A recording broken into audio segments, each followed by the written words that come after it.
Jangan lupa subscribe YouTube channel Metro TV News dan jangan lupa nyalakan notifikasinya. Informasi terkait memasuki musim penghujan, selain kita harus menjaga stamina agar tidak mudah sakit, yang juga perlu diwaspadai juga yakni munculnya penyakit demam berdarah, dengue atau DBD. Ya, di Cimahi, Jawa Barat, kasus DBD dilaporkan terus bertambah. 12 anak-anak meninggal dunia akibat DBD. Dinas Kesehatan Kota Cimahi terus melakukan penyemprotan atau fogging di fasilitas-fasilitas umum dan pemukiman padat penduduk.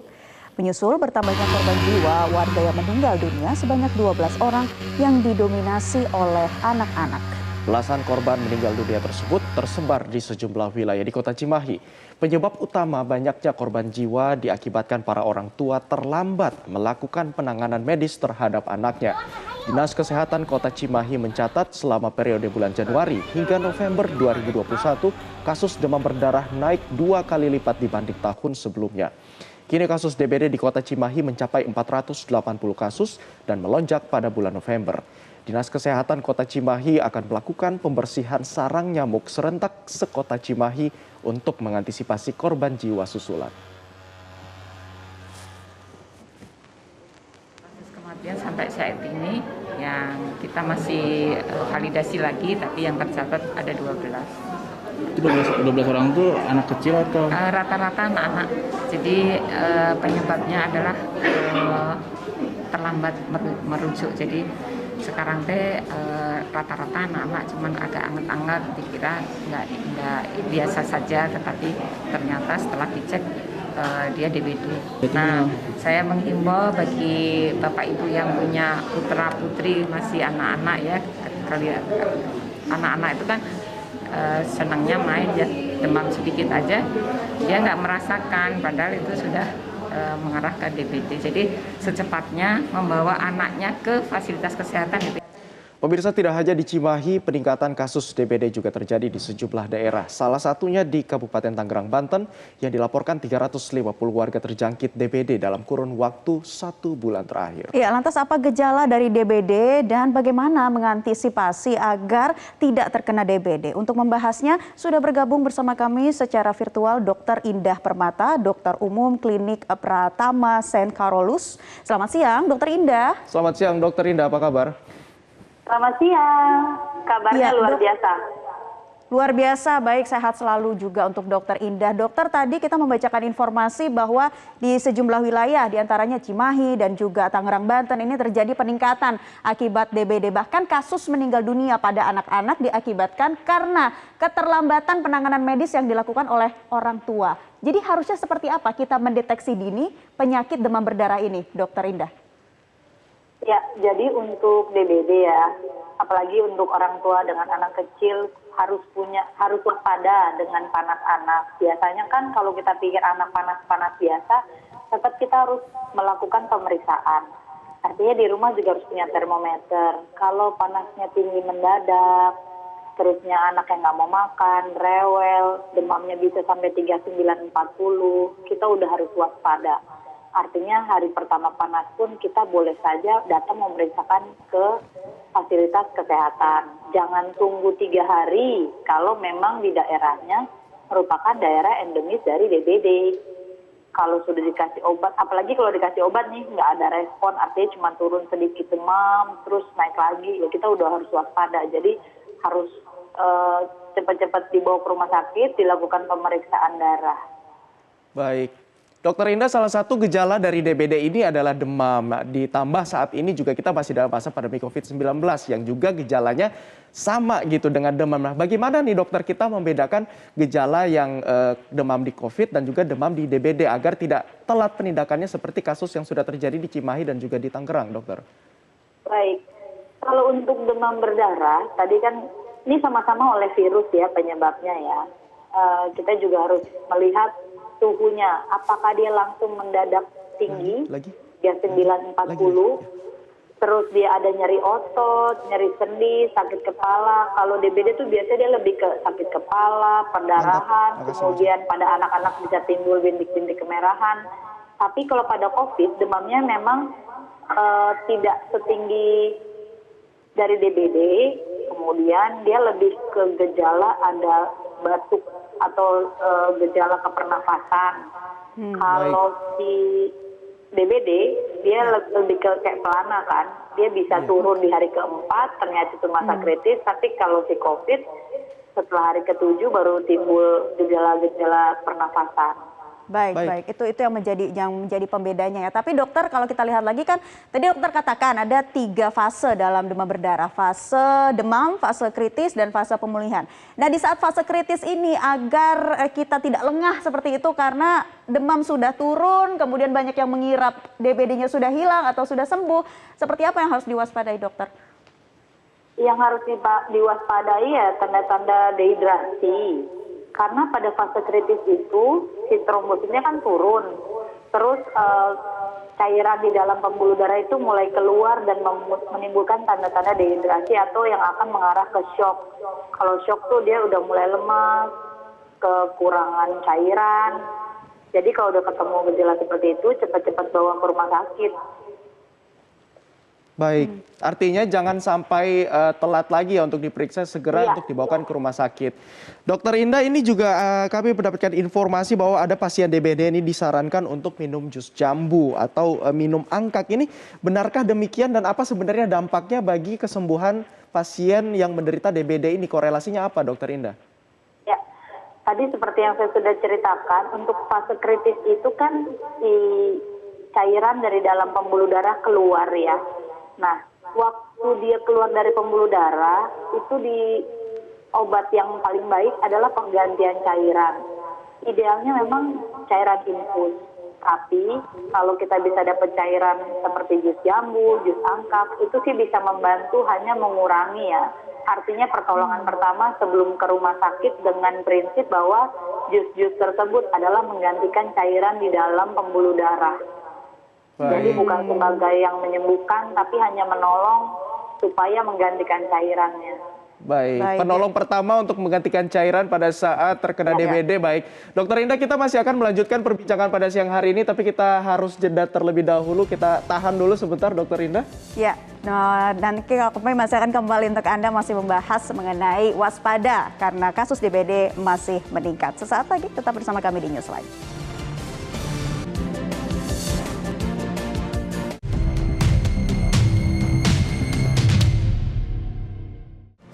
Kembali lagi bersama kami di Newsline, waspada demam berdarah di saat musim penghujan. Kita masih membahas bersama dengan Dr. Indah Permata ya. Tadi kalau sebelumnya sudah membahas mengenai fase kritis dari demam berdarah yang perlu diwaspadai. Betul sekali. Dan kita akan melanjutkan perbincangan dengan Dr. Indah masih bersama kami. Dokter, kalau tadi sempat dijelaskan sudah seperti apa fase kritis, dan kalau kita melihat sebenarnya DBD ini kan seperti pelana kuda begitu. Untuk dalam masa kritisnya sendiri yang sekiranya orang mengira itu sudah sembuh padahal sebenarnya lagi masa kritis. Ciri-ciri dan tanda yang bisa kita waspadai apa, dokter, untuk mengetahui bahwa itu lagi masa kritis agar tidak telat penanganan? Yang pertama yang perlu diwaspadai kan riwayat penyakitnya dulu nih. Karena misalnya dia 3 hari sebelumnya demam.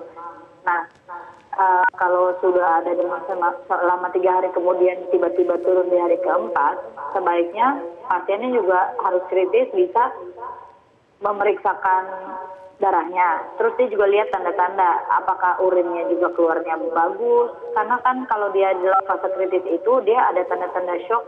Biasanya urinnya itu sedikit. Terus dia harus dapat cairan banyak. Terus kalau udah mulai lemes banget, sebaiknya langsung ke dokter gitu. Jadi tanda-tandanya kan lemas. Kemudian tipisnya juga biasanya nggak terlalu banyak seperti biasanya gitu. Trombosit juga mengalami penurunan drastis ya, dokter?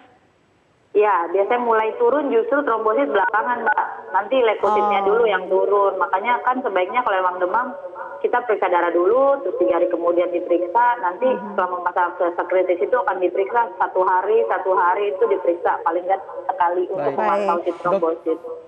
Ya, untuk masa kritisnya sendiri biasanya terjadi di hari apa, dokter? Kalau tadi dokter bilang kan dihitung dulu dari 3 hari demam pertama, kemudian biasa di hari keempat, itu umumnya di hari apa? Hari keberapa? Hari keempat dan kelima. Dia biasanya terjadi 48 sampai 72 jam, kemudian dia akan recovery. Kalau tidak ada penyulit, dia akan recovery di hari ke-7 ke-8, baru nanti trombositnya naik di hari tersebut. Baik, jadi ini yang perlu diwaspadai oleh mereka yang mengalami DBD, jangan sampai penanganannya terlambat.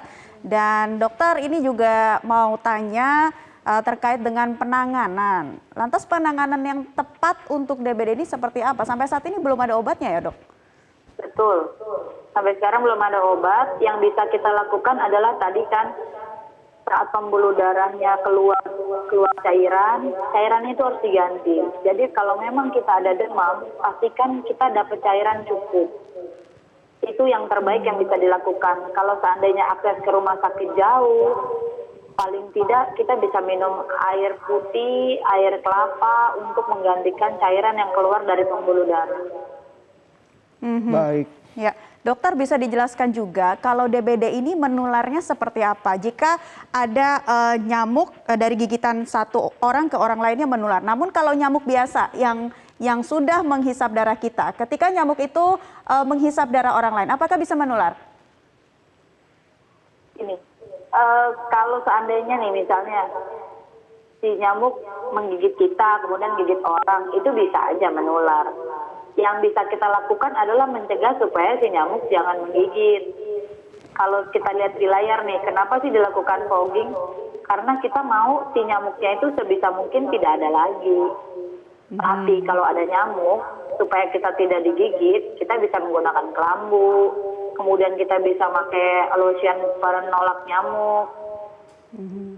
Jadi itu saja ya pencegahan-pencegahan yang memang harus dilakukan, diwaspadai sejak dini karena memang tidak bisa dihindari ya, dokter. Tapi karakteristik dari nyamuk Aedes aegypti ini seperti apa sih? Mereka menyukai genangan air yang seperti apa? Yang bersih atau kotor? Mungkin dokter bisa jelaskan. Ya, si Aedes aegypti ini kan memang dia nyamuk eksklusif ya. Dia senangnya air-air yang justru genangannya bersih. Jadi sebaiknya kita menghindari adanya genangan air bersih.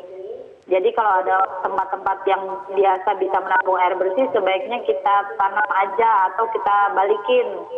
Ya. Apalagi kalau musim hujan kan ada ember atau yang terbuka itu genangannya makin banyak. Makanya sebisa mungkin ada genangan air bersih itu kita hilangkan. Baik, dihilangkan ataupun kalau untuk ada genangan air bersih untuk digunakan di rumah, ada baiknya ditutup dengan wadah penutup ya di atasnya, jadi tidak ada pembentukan jentik nyamuk di situ. Dokter, kalau kita melihat data dari Cimahi, di kasus di Cimahi tadi bahwa ada peningkatan tahun lalu juga bahkan datanya mengalami peningkatan tahun ini. Sebenarnya kalau dilihat apa sih dokter faktor yang membuat DBD ini meningkat di tahun ini? DBD meningkat di tahun ini, kayaknya tiap tahun kan maksudnya lebih naik lagi ya.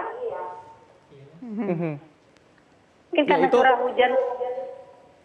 Itu karena apa biasanya dokter faktornya? Apakah karena dari cuaca atau dari pola hidup warganya yang mungkin kurang menjaga lingkungan atau seperti apa? Ada banyak faktor. Yang pertama sih kalau memang DBD kan yang pasti karena cuaca ya, karena musim penghujan seperti yang sudah dijelaskan tadi. Setiap musim hujan tentu saja angka DBD meningkat karena si faktor pembawa DBD ini pasti bisa berkembang biak di musim hujan. Ya. Terus yang kedua, faktor kalau tahun ini lebih tinggi bisa juga karena orang mau ke rumah sakit juga takut karena COVID. Ya. Jadi lebih banyak korban yang jatuh justru. Betul, karena sementara si DBD-nya juga sama bahayanya sama COVID. Iya, cuaca ekstrim, hujan lebat ya, ini juga menjadi salah satu faktor. Dan dokter, kalau obat-obatan alami untuk menyembuhkan atau paling tidak menaikkan kadar trombosit di dalam darah ini ada tidak dok yang tradisionalnya? Kalau tradisional kan saya nggak belajar ya, tapi yang saya tahu memang secara alamiah tubuh kita sendiri yang akan meningkatkan trombosit tersebut. Jadi dengan atau tanpa obat tradisional sebenarnya memang tidak ada. Kita menjaga kesehatan kita dengan makan banyak, cairan yang cukup. Baik, itu udah cukup artinya untuk menaikkan trombosit. Baik, Artinya menjaga pola makan yang sehat dengan nutrisi seimbang, dan kalau misalkan sudah mulai ada tanda-tanda, ini jangan ragu untuk memeriksakan diri ke dokter dan juga ke pihak-pihak terkait ataupun datang ke klinik langsung ya dokter ya. Jadi jangan ditunda-tunda agar tidak telat penanganannya. Baik. Dokter Indah Permata, Dokter Umum Klinik Pratama St. Carol's. Terima kasih Dokter Indah sudah memberikan pencerahan kepada kami. Lagi-lagi diingatkan kepada masyarakat untuk selalu waspada kasus DBD kian meningkat.